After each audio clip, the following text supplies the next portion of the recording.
इतिहास रच दिया है। ईरान के शाहेद ड्रोन ने भूमध्य सागर के ऊपर लगभग 2000 किलोमीटर की दूरी तय कर दी है और साइप्रस में ब्रिटिश RAF अक्रोटरी एयर बेस पर हमला किया और नाटो की एक भी वायु रक्षा प्रणाली को इसकी आहट तक नहीं हुई। यह वही ईरान है जिस पर दशकों से प्रतिबंध लगे हैं और बमबारी की गई है और उसे अलग थलग रखा गया है, फिर भी उसके ड्रोन और मिसाइलों ने दुनिया के सबसे सुरक्षित हवाई क्षेत्र में घुसपैठ कर ली है। अमेरिका और इजराइल द्वारा तेहरान पर हमला करके सर्वोच्च नेता खुमैनी की हत्या करने के बाद ईरान ने 24 घंटों के भीतर 15 देशों और इस अमेरिकी सैन्य ठिकानों पर हमला किया और अब साइप्रस पर हमला करके ब्रिटिश अड्डे पर हमला करके जवाबी कार्रवाई की। स्पष्ट रूप से कहें तो दुनिया की किसी भी सेना ने ऐसा कभी नहीं किया होगा। पश्चिम ने अरबों डॉलर की वायु रक्षा प्रणालियां बनाई, ईरान ने उन्हें भेदने का साहस दिखाया और आज के बाद दुनिया कभी पहले जैसी नहीं रहेगी। और उत्तर कोरिया इजराइल के खिलाफ युद्ध में शामिल होने पर अभी विचार कर रहे हैं। डोनाल्ड ट्रंप और बेंजामिन नेतन्याहू को लगा था कि वे पूरे ईरानी नेतृत्व को खत्म करके ईरान को आत्मसमर्पण करने पर मजबूर कर सकते हैं। ईरान हार मानने का नाम नहीं ले रहा है। ईरान हर हमले का करारा जवाब दे रहा है। ईरान ने कुवैत में एक अमेरिकी लड़ाकू विमान को मार गिराया। ईरान ने सऊदी अरब की सबसे बड़ी रिफाइनरी माको पर मिसाइल हमला कर दिया है।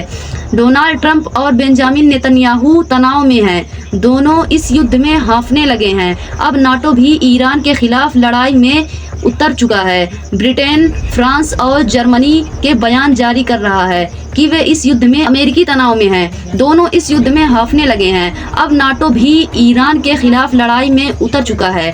ब्रिटेन, फ्रांस और जर्मनी के बयान जारी किया है कि वे इस युद्ध में अमेरिका के साथ खड़े हैं। ईरान में एक नेतृत्व का अंत होता है तो दूसरी उसकी जगह ले लेता है।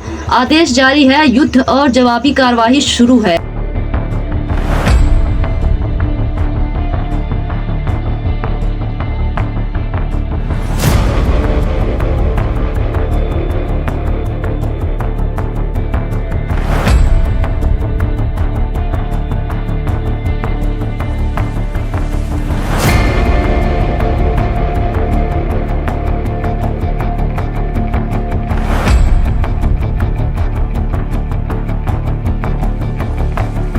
खबरों के मुताबिक इजराइल के प्रधानमंत्री बेंजामिन नेतन्याहू जर्मनी के बर्लिन में कहीं छिपे हुए हैं।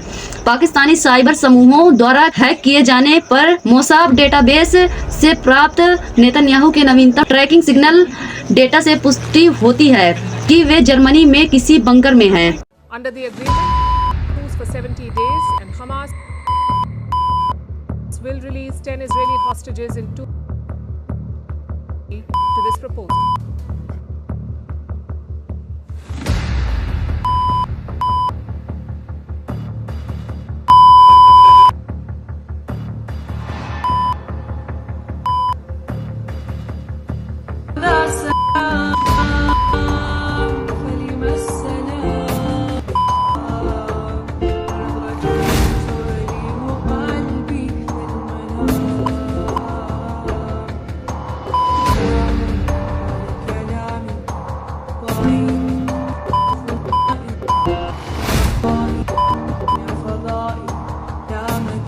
परमाणु शक्ति संपन्न देश पाकिस्तान के राष्ट्रपति ने बोला है कि हम ईरान पर चल रहे इस युद्ध की कड़ी निंदा करते हैं। जबकि वार्ताएं जारी थी, हम अपने मित्र राष्ट्र की संप्रभुता और क्षेत्रीय अखंडता के प्रति अपने समर्थन की पुष्टि करते हैं। ईरान के सर्वोच्च नेता की पत्नी मंसूरे खोजस्तेह बगैरजादेह का निधन हो गया। उनके पति की जान लेने वाले अमेरिकी हमलों में उन्हें चोटें आई थीं। वे ईरान की सबसे सम्मानित हस्तियों में से एक थी और वह सार्वजनिक रूप से उनमें बहुत ही संपर्क किया जाता है। ईरान के लिए यह बहुत कठिन समय है और 3 दिनों से कम सर्वोच्च नेता और पत्नी को खोना बहुत दुखद है। पिछले 24 घंटों में ईरान ने किन किन देशों पर हमला किया है?